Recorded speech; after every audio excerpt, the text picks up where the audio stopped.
You're listening to Power 750 WAUG and online at power750.com. If you're looking for affordable health and insurance coverage, well then give Jonica Rowland of the Rowland Group a call. She's here to serve families, individuals, and small businesses. Contact her at 919-719-7211 or at 919-539-2492. Once again, contact Jonica Rowland of the Rowland Group. Welcome to another edition of the Babethomherman Show with your host, Herman Thomas, on this Saturday morning, and I truly hope that you're enjoying your morning coffee with Babethomherman.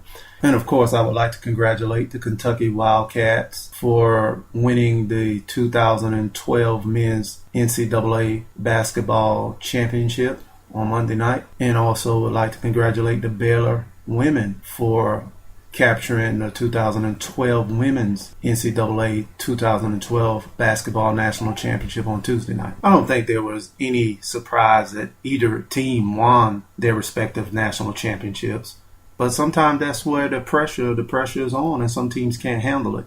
And I do congratulate both teams on handling the pressure very well, because there is an intense amount of pressure placed on teams when you know that you're the clear-cut favorite from the beginning of the season to capture the crown. The topic of today's show will be, it's more of a question, success or failure. The tenures of Austin Rivers at Duke and Harrison Barnes at UNC. But before I go into that topic, and with that being said, you can't mention the Kentucky Wildcats without, at least mentioning their controversial coach, in which many people see as controversial because of some hiccups that he had at the University of Mass, or UMass, and also at Memphis. And we're talking about John Calipari. Kentucky, in my opinion, a lot of people feel like it's tainted because of his use of the one and done. But in my opinion, I can respect that he is using the rule that he didn't put in place to begin with. He's using the rule to his advantage. Once again, I point those fingers to the NBA. I mean, it's not like Calipari said, I'm going to have this rule in place and take advantage of it. He's taking advantage of a rule that was in place, or that was put in place back in 2006. Now, Kentucky won the national championship with more or less rental players. And my question to many fans that really criticize Calipari, would you be okay if your favorite college basketball program followed his model? It's all about winning. I think most programs would trade places any day just to get a couple of national championships. It's all about winning these days. It's less about the student athlete per se. Everybody says student athlete, but these athletes are treated more like athletes first, student later. And that's the way they're treating college. They're treating basketball first, college secondary. If I do good my first year, that's it. I'm going to the NBA. I'm entering my name into the draft. But once again, I mentioned the controversy that surrounds Calipari from those clouds from his tenure at UMass and also at Memphis. We all know the Derrick Rose incident at Memphis. I won't go into it. A lot of people want to hear it, but it's a story has been very well documented. And to me, he is a model NBA player. You don't hear a lot of nonsense from him coming from off the court incidents. He seems to be a model athlete. He's low key, and I like him as a NBA player. Now, only time will tell if Calipari committed any violations in reference to this 2012 national championship team. If he's guilty of anything right now, he's guilty of using the existing rules to give him the best chance to win. I don't necessarily think that he sells recruits on 4 years of college in Kentucky or at Kentucky. I mean, he's probably telling them that I can get you, if you give me one good year, I can get you in a position to make millions of dollars on the next level. I don't think that's wrong. I don't think there's anything wrong with it.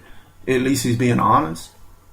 You have coaches out there that promise the academics at this university or that college, but will a coach give you time to be a student rather than taking up most of your time as an athlete, making it hard to become a good student. So if anything, I think that he's being honest than most coaches and recruiters are at this present day in time.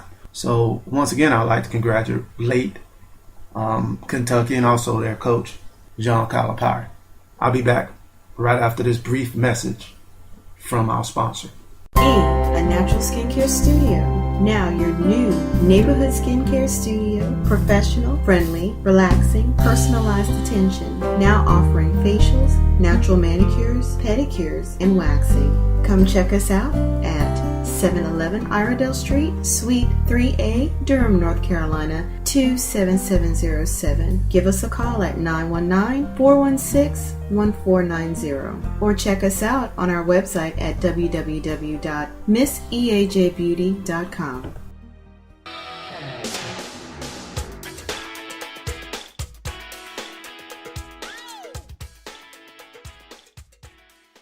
Once again, that's a natural skincare studio located on 711 Iredell Street in Durham, North Carolina. So feel free to give her a call at her great establishment. Now, once again, briefly, if you're just tuning in to the Babethomherman Show, I certainly hope that you're enjoying your morning cup of coffee with Babethomherman, with your host, Herman Thomas. I was actually discussing John Calipari, the controversial coach at the University of Kentucky, the winning coach of the 2012 men's national basketball championship. That is, I think to me that there's so many people just waiting around for some news about maybe a recruit getting paid something here or there, or getting in with, some kind of academic violation, making them ineligible to play this year, and they be somehow stripped of the title. I think a lot of people would love to hear that.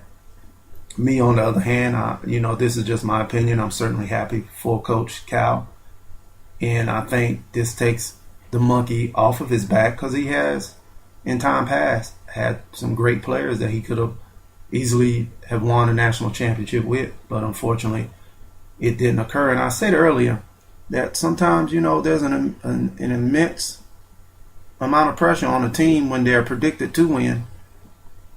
And sometimes they don't play loose and they end up getting upset. And I think it's just a true, I don't know if you call it leadership, but I think it was just a great character shown by the players, not just from the Kentucky men's players, but also Baylor women.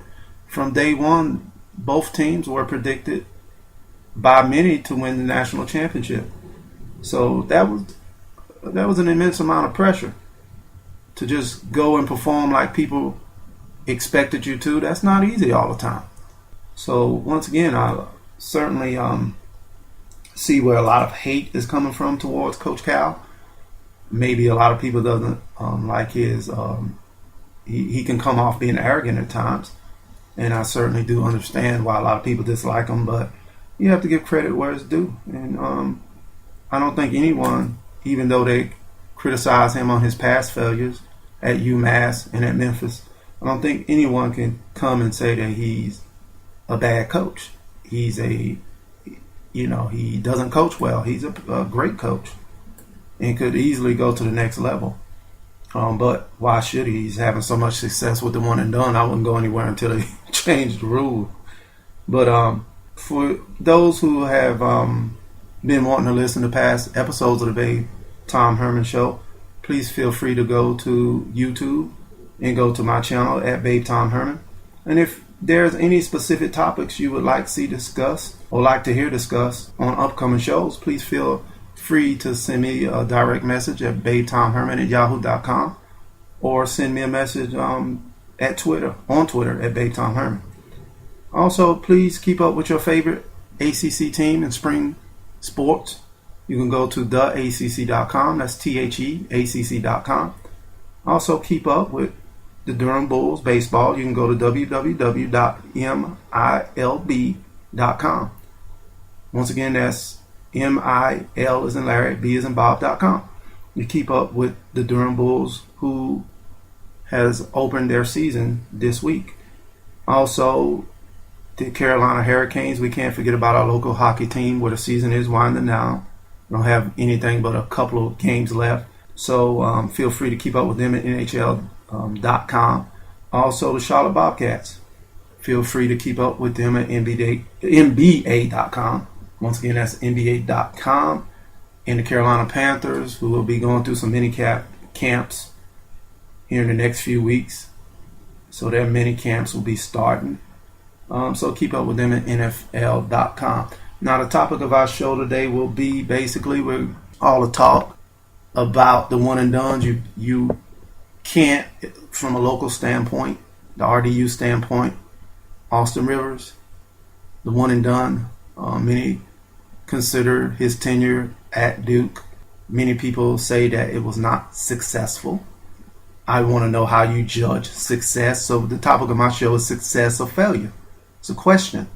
Austin Rivers' tenure at Duke and also Harrison Barnes' tenure at UNC. It all depends to me what people see success as. Some people see success as winning an ACC tournament title, NCAA Final Four appearance, or a title in that, which neither one of these young men won. I did get some comments in reference to the question about Austin Rivers. First from Gary Dudley, says we will always remember him for the first UNC game. However, since he only stayed 1 year or one season, and we didn't get to see his full development as a player, I give him an incomplete. This is coming from Krista Davis.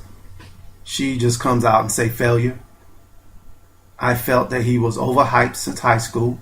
He's a good player and will always be remembered as a good one. And the shot will always be remembered, but he made a terrible decision declaring for the draft. He's not ready, and he already has the money, so what was the point? Basically, he walked out a loser. Now, Kim Marina, thank you, Rivers, for one season at Duke and your buzzer beater against UNC. I think he's a good player, not great, and not ready for the NBA. I also think he's got a lot of growing up to do as a player. He needs to stay in college and get a little more experience and discipline. I say he gets an epic fail, just my opinion, but thanks for the buzzer beater. So that was greatly stated by, once again, Kim. I'm going to say it's Mariner, Mariner. Truly, that was one, if you looked at all three statements, it's implying to that shot. And when we're talking about that shot, the buzzer beater victory in February that Duke had over UNC at Chapel Hill. So those were three statements in reference to Austin Rivers being, like I said, he's the example of the one and done. Austin, as a lot of times I followed a lot of his tweets, he will tell you that the acronym MOAM, M-O-A-M, Man on a Mission. And I think truly his mission was go to the NBA. His father, of course, Doc Rivers, the coach of the NBA Boston Celtics. So a lot of people don't quite understand, and I'm wrong, because I thought that Austin would stay about 2 to 3 years, because it doesn't seem to be any money needed by his family. A lot of guys that go one and done, there's a financial need. They're trying to assist or help their families get out of a bad financial situation. But in Austin's case, a lot of people, including myself, didn't understand why he left. But truly, I wish him the best of luck in that, and we'll go elaborate more into that after this message by our sponsor. But, I know that Austin had a dream, like so many young men, to make the NBA. And, you can't knock a person for going for their goals, achieving their dreams, because none of us are promised tomorrow. A lot of us will sit back and say, well, we have another year or two. None of us are promised tomorrow. We could walk out of our door and not return anymore. So I don't understand his reasoning, but I'm sure he does. And I'm